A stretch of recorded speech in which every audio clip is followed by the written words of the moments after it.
Mr. Speaker, I am tabling today the bill entitled the Fuels Bill 2022. This bill is a watershed moment in the regulation of fuel in Bermuda.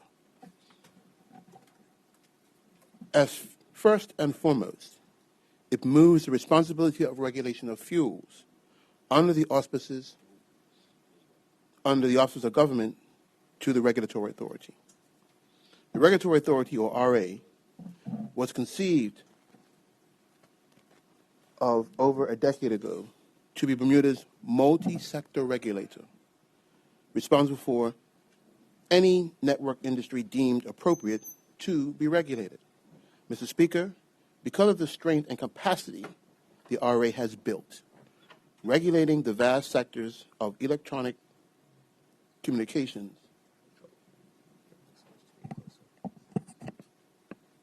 I'm told that people are having difficulty hearing, Mr. Speaker. Sorry, Mr. Speaker. All right. Let me just go back to that sentence, Mr. Speaker. Mr. Speaker, because of the strength and capacity the RA has built in regulating the vast sectors of electronic communications, electricity, and more recently, submarine communications cables, the time is right for adding the fuel sector to the RA's portfolio. It is therefore critical to the understanding of this bill to consider its provisions in conjunction with the Regulatory Authority Act of 2011, which sets the rules of engagement between the regulator and any regulated industry under its purview. This bill defines those things that are unique, specific, and critical to the fuel sector.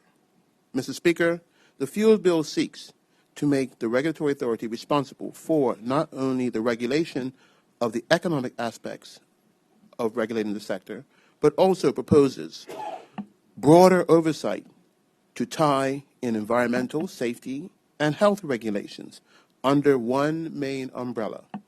The addition of fuels to the RA also provides synergy in determining the cost to the consumer, both in considering the fuel surcharge and fuels at the gas station.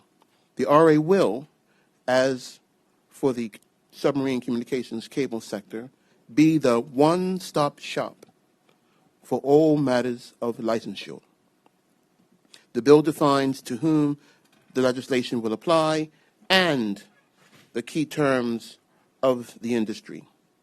It is important here to make the distinction between this bill applies only to those who sell fuel to others as their primary business.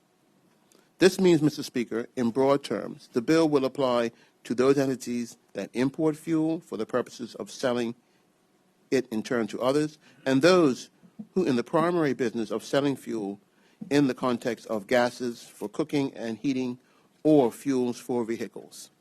Mr. Speaker, at a high level, the purpose of the proposed fuels bill are to ensure that Bermuda has an appropriate and adequate fuel supply to meet its needs, to ensure safe, efficient, economic, and environmentally responsible operation of the fuel sector, to ensure the continuity of service in ensuring the continued good management and maintenance of critical infrastructure like pipelines, storage tanks, for example, to protect the interests of consumers by ensuring fuel pricing is fair and transparent, to promote competition where appropriate and feasible, and to promote investment in the sector that is beneficial to the economy, the people, and the environment of Bermuda.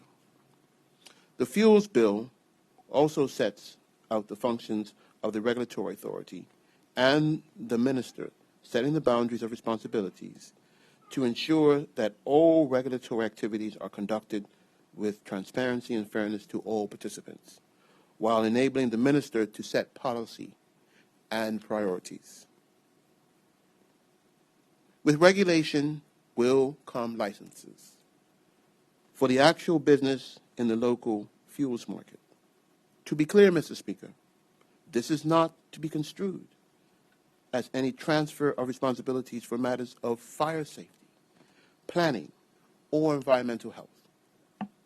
Those agencies will continue to hold responsibilities for the areas they do at present, and the new licenses will require compliance with all relevant acts as before.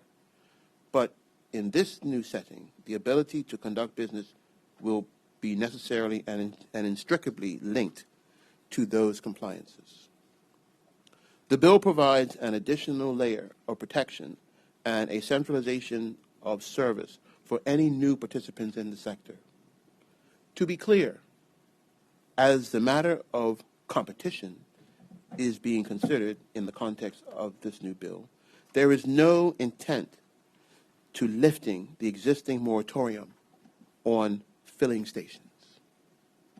Competition may come in several forms, including the possibility of the introduction of new fuels to Bermuda, like biofuels or hydrogen, as those technologies continue to develop.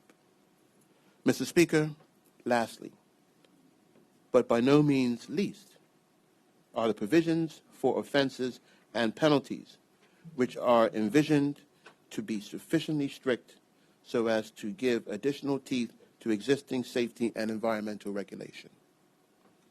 For the avoidance of doubt, Mr. Speaker, the bill presents the beginning of our harder work, as it is the framework of which the regulations will be built. The regulations under design at the moment will provide for details, the applications for fuel license, including different types of fuel and different classes of operator. It is envisioned that the regulations will not be prescriptive, but allow for entrants with new and different products to participate in the local market.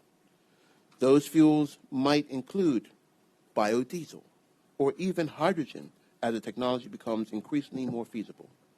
Regulations will also include actions and conditions to licensees, including public information and measures to ensure transparency while preserving proprietary information. Mr. Speaker, like many similarly sized and situated jurisdictions, Bermuda's fuel sector has multiple single points of failure in which, if any one of those elements of critical infrastructure were to be disturbed or taken out of service for any reason, the entire country could be adversely affected.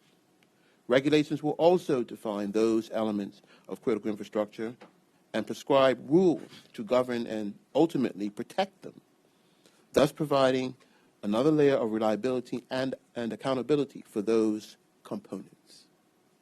Mr. Speaker, service to the people of Bermuda is the single greatest purpose of this bill. Protecting consumer interests with fairness and transparency in all aspects of regulation is paramount to the ultimate efficacy of the legislation, and therefore will be addressed in greater detail, not just in regulations, but also through the processes of the RA in general determinations. Among the most important aspects of the regulations, and indeed of the regulatory process, is the inclusion of and consultation with industry. Regulations will not be derived in a vacuum, but rather in fulsome discussion and conversation with industry, including not only the main importers, but the filling stations and operators as well.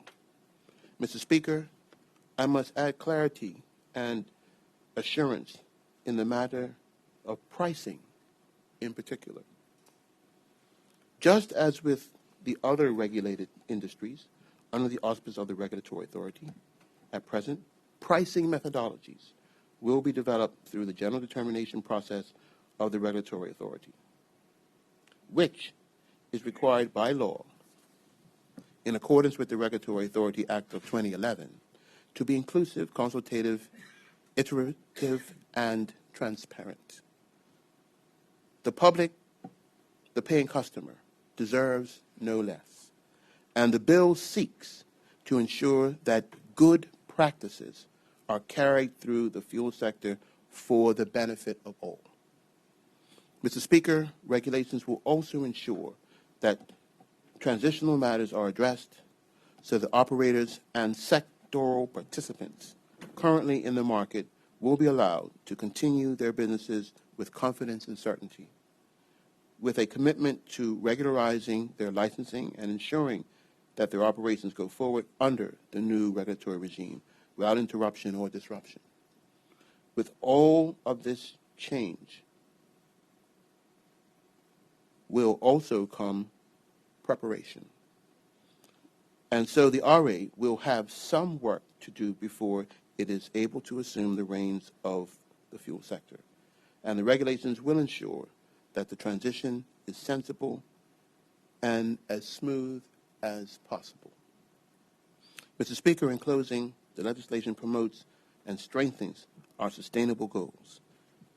The fuels bill, once passed, will protect the people of Bermuda in ensuring fairness and transparency. It will ensure that the interests of sectoral participants are protected by providing rules and guidelines for the RA and the government. Bermuda's environment will be protected by ensuring that related offenses are met with appropriate, proportional, and serious penalties. Ultimately, the economy will be promoted by ensuring that there is regulatory certainty for all investors, both new and existing in the fuel sector. The bill will uphold the pillars of sustainability and contribute to Bermuda's continued growth and prosperity. Thank you, Mr. Speaker.